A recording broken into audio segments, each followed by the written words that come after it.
Hello guys, welcome to BasketNews Talks. We have Panathinaikos Athens forward Derrick Williams. Hello Derrick. Hello, how you doing? Derrick, congratulations with 2 wins in a row. We're talking after 2 wins in a row last week. And after one of the games, after the 26-point performance against Virtus Bologna, you found a note on your front door. What a game, let's go. Getting home. That's love. Thank you. Yeah, What do you remember? What were the most remarkable fan interactions you've experienced here in Europe? Both positive or negative. Yeah, I played on multiple different teams since I've been in Europe. Some great fan bases, but with Pana, it's been really special so far. Spins, fumbles, stumbles, ball ends up with Lee. Williams, there's been the hero all night. He does it again. Derrick Williams stamps his name all over this game. Anywhere we go, we're living in the north of Athens, but anywhere we go, they're always showing a lot of love.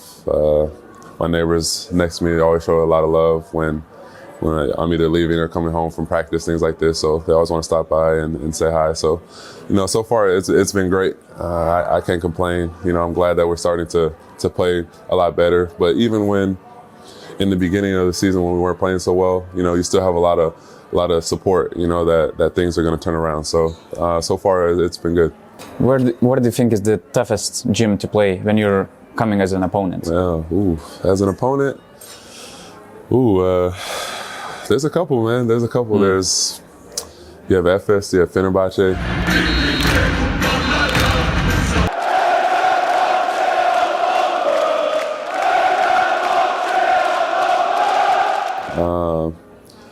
You have Pana when we're rolling. It's Olympiacos is always great too.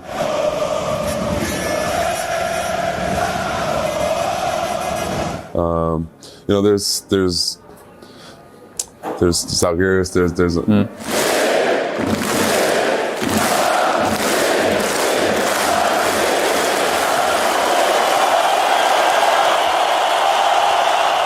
There's a lot of amazing fan bases and crowds around in Europe that, even when I first came to Europe, I was really, really surprised. It's so much different than, let's say, NBA fan bases. Raptors have made 5 threes in the quarter. They lead by 4. And in Europe, it's like wherever you're from, you're representing this team, this club, since you were born, and I feel like in the NBA, it's more like players, it's more players. I like this guy, so I like this team, Okay. But man, there's some amazing crowds. Being able to play in just multiple countries so far. Serbian, you have Red Star.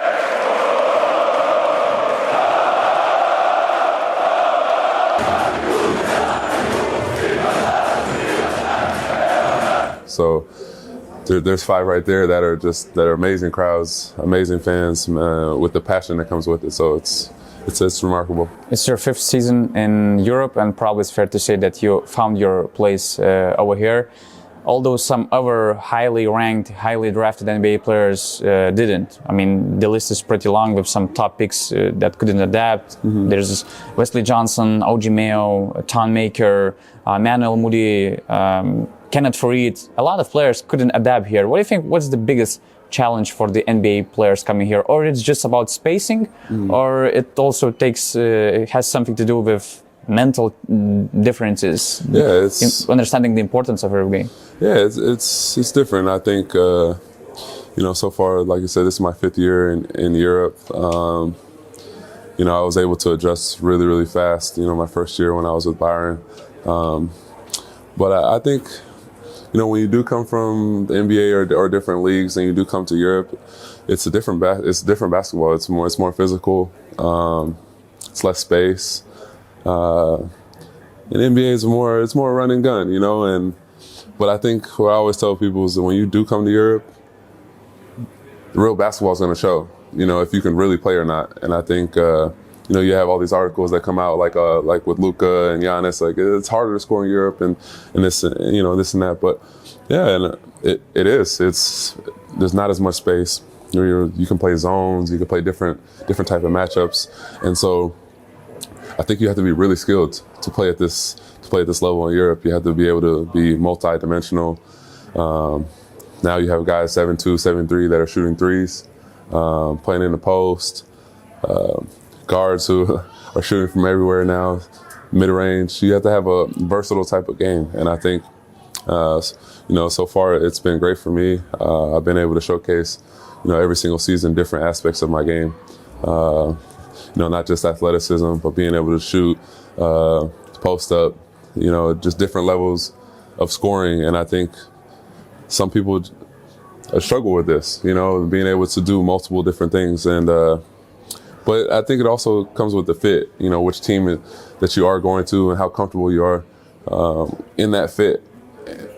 A lot of people have never been to Europe before, and they're coming over from the States and not adjusting well. Maybe it's the distance, maybe it's it could be 8 to 10 hour time difference, and I struggle with that. My first couple of years is being from Los Angeles, you're almost on the opposite schedule. It's like it's 10 hours ahead than where I live, and as you're going to sleep, people are up, leaving work, stuff like this, and so it takes time to adjust. But I think just being in Europe, you're going to have to showcase different aspects of your game, and so far I've been able to do that. What would be your advice for those NBA players coming here to make the debut in the EuroLeague level, for example? Yeah, just to embrace it. I think whichever country you do play in, just embrace the culture, embrace where you're at. And I think what the biggest thing for myself was just forgetting where I had played before. And the NBA is putting this to the side and just staying in the moment. And I think that's helped me a lot. And knowing that if I just continue to keep playing well, whichever dreams or aspirations that you do have, whether it might be wanting to go back to the NBA or going to another high level team in Europe, but just staying in the moment. I think that's the main thing that's helped me. Just trying to stay focused and on the task at hand. Dwight Howard went to play in Taiwan, and I remember there were rumors about Carmelo Anthony, Isaiah Thomas going there. I was just wondering if these guys call you to ask about an opportunity to play in Europe, because maybe they also thought that it might be easy, they might dominate here and something. What would you tell them? I told them to come to Pana. Okay. That's the main thing. No, Carmelo, he's one of the players I grew up watching. I've been able to be his teammate as well. So, if they call, Isaiah Thomas as well has been my teammate on Sacramento. So these guys, if they call, I'm going to give them the advice whatever advice that they would want. But I think, they're at such a high level of basketball that they would be able to come to Europe and be able to dominate, I believe. I see a lot of guys in Europe that people are not sure how they're going to play, and they're dominating. Like, I remember watching Howard from Baskonia, when he was in Marquette, and it's like, that guy's a good player. And I'm not surprised by the things that he's doing this season. And there's plenty of guys that, Chris Jones, with Valencia is another guy who watched over the years and just keeps getting better and better. So there's a lot of guys who can really play the game. And sometimes it's about fit. But when you have guys like Carmelo, Isaiah, these are big time players. These are all-star level caliber players. And I think that no matter where they go, they would be able to fit right in and be able to dominate. Talking about the NBA fits, speaking of the NBA fits, what do you think, which EuroLeague players would have the biggest potential to succeed in the NBA in today's game? Man, it's you have guys like Micic, you have guys like Clyburn. Mike James did it last year when he was with the Nets. These are high-level players, and you have guys like Fall from Mustafa Fall from Olympiacos, and you have big guys like that I know if they went to the NBA, they can do some great things. So. And I think that more and more every single year you have more guys coming from the NBA to Europe, but also you have a lot of guys who are getting drafted and players that are leaving Europe to go to the NBA. And it's a good thing to see. You know, the game is really changing. I think, you know, it's not just the States with high-level basketball. There's players all around the world that can really play basketball and they're really skilled. Doesn't matter. Now, you know, you have guys who, like I said, 7'3", 7'4", who are able to dribble, shoot threes. So the game is changing, you know, and it's a good thing to see. It's evolving.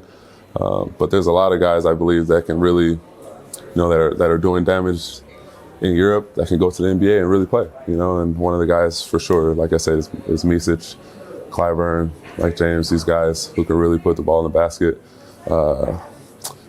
can translate easy.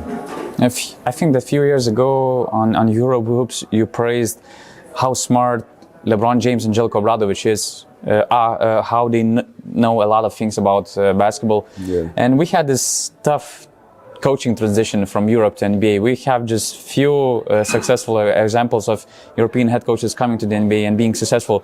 And I just had this hypothetical question. If you would pair up Zeljko and LeBron James in one team, the head coach and the franchise player, let's say 5 years ago, because LeBron is aging right now, what do we think, what would we get from that kind of pair? Man, you get a bunch of IQ, a lot of IQ about the game, a lot of, man, the game would make the game so much easier for everybody else that's on your team. And I think that was the main thing I got from both of these guys. With Obradovic, he's just so detailed in the game. Offense and defense. We're always constantly studying the game.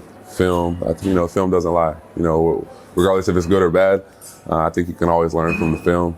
And as whereas LeBron, you know, there's been times where I've been on the court with him and the other team's calling plays and and maybe the guy he's guarding is in the wrong position and he knows exactly where he's supposed to be.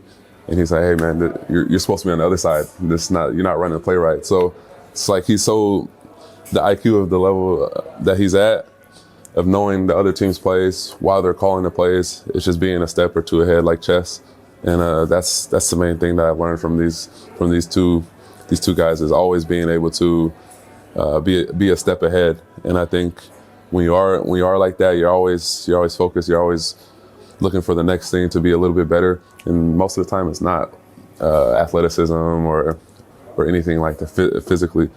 Most of the time, it's mentally in the game and being able to, you know, if you have bad plays or you have, you know, not some good possessions in a row, to be able to bounce back really quickly. And so that's what I learned from both of these guys. They're amazing guys, both of them, good people, want to help, you know, willing to help. And I think when we have guys like this, it makes the game so much easier. I was thinking about 2011 NBA draft, and I just thought, if you had a chance to redraft that draft, but not teams, but players were picking teams where they want to go. Yeah. Which team you wish to play or you wish to take for your start of the NBA career? Ooh, that's a good question. In 2000, when I was getting drafted, I would say Miami, probably, somewhere along these lines, just because I know that the development and the guys that they have, the draft picks that they get, Pat Riley, being able to be there all the time, being able to put insight. And I think this is a good organization to go to if you're a young player, because you're going to be able to learn not only from vets, but good management up top. And I think it all goes full circle. You have a lot of great players in the NBA. Everybody who's in the NBA is a great player. But also I think that comes with like management, that comes with coaches, being able to help you try and succeed. And so when you have the top notch in management, great coaching, great player development, and the great teammates, I think that also helps when you're first starting. And I think when I was first starting, it was a little bit all over the place when I was, you know, my first couple teams in the NBA with Minnesota and Sacramento, of, you know, just as organizations not knowing which direction that they were going, You know, a lot of high-level picks, you know, in a row. So when you have this in a row, most of the time it's not great seasons. You know, you're always constantly getting top 5 picks over and over. At one point when I was in Minnesota, it was myself, Darko Milicic, Michael Beasley, Wes Johnson, Anthony Randolph, Rubio. So Jonathan Flynn, I think. Yeah, like these are all top 5.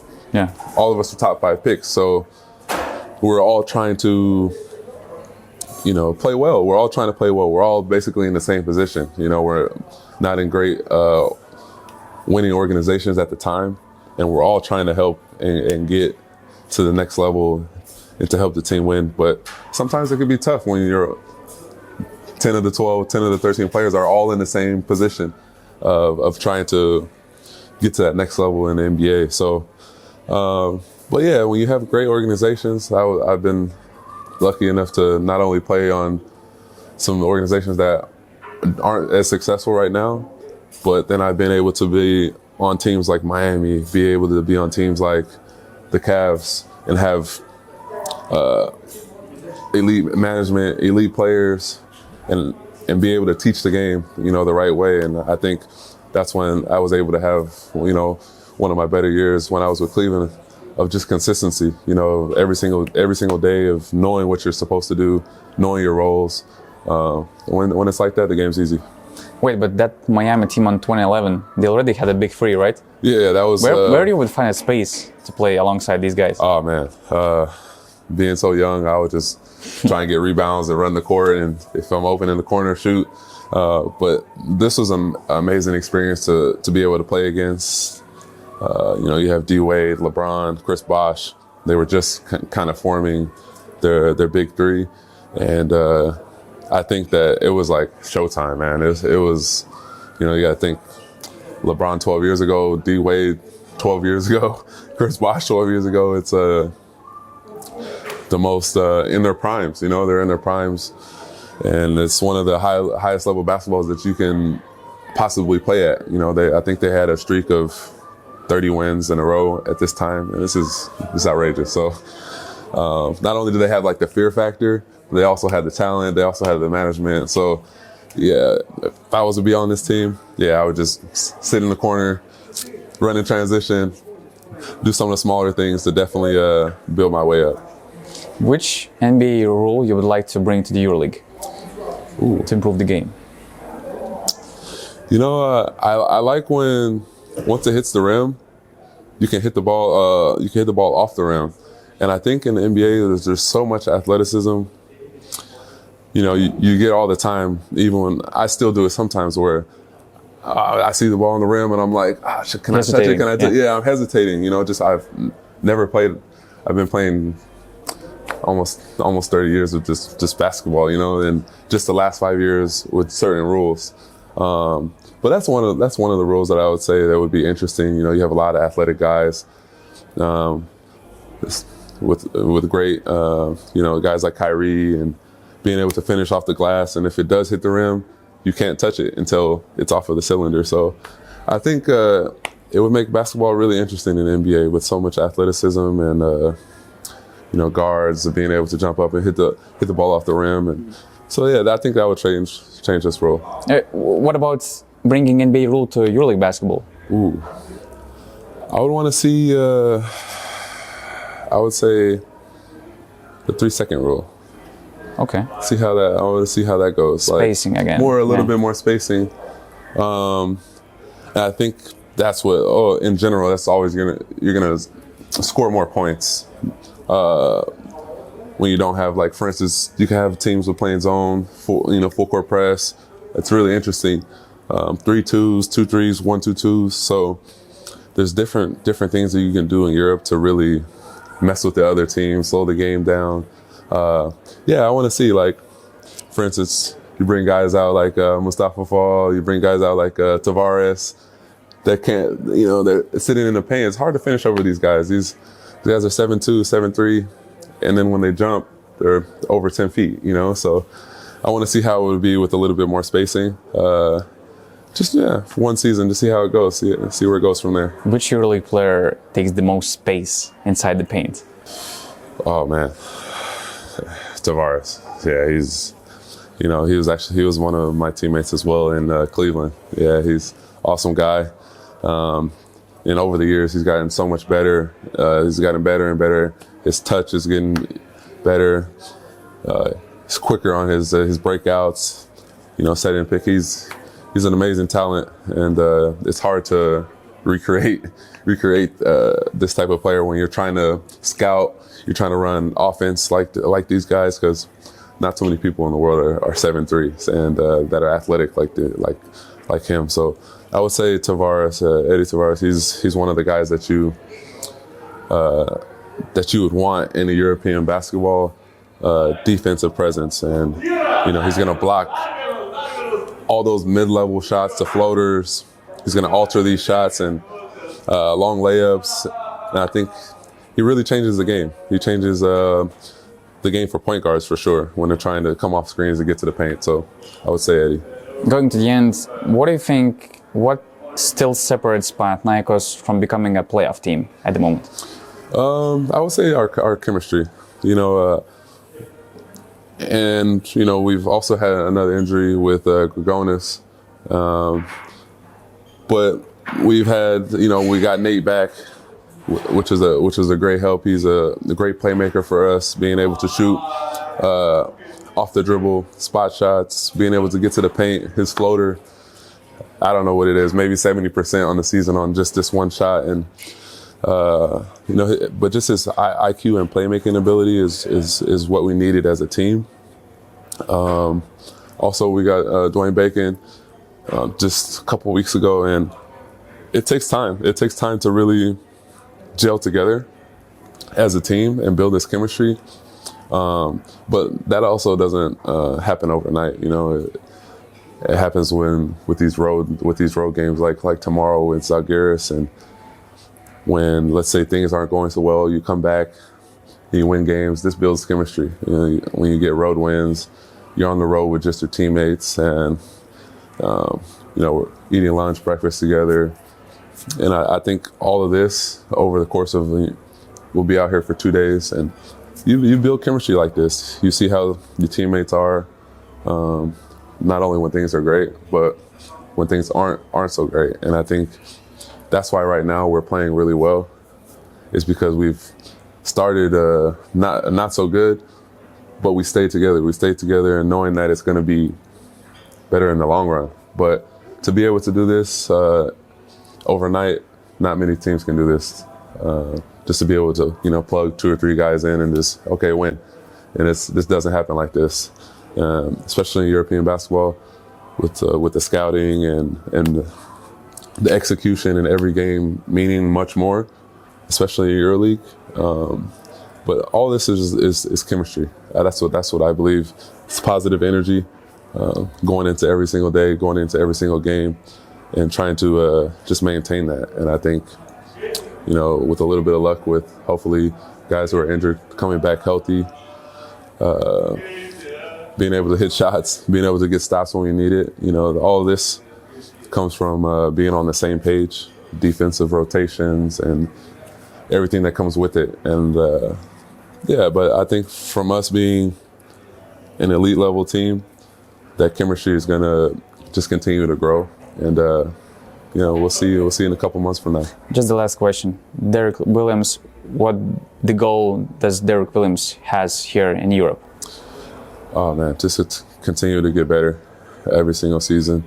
I think that's what I've been doing. The last couple years, I've been on a couple different teams, just trying to figure out the road that I'm taking and where I feel the most comfortable, where I feel I can bring value to the team, to the organization. And I think as long as I keep where I'm at, stay level-headed, all the things that I know I want to happen will happen. And hopefully this season, with all the things that happened so far, I can continue to help lead this team to get back to the playoffs, which we haven't been in a few years. So if I can do that, I think everything will be good.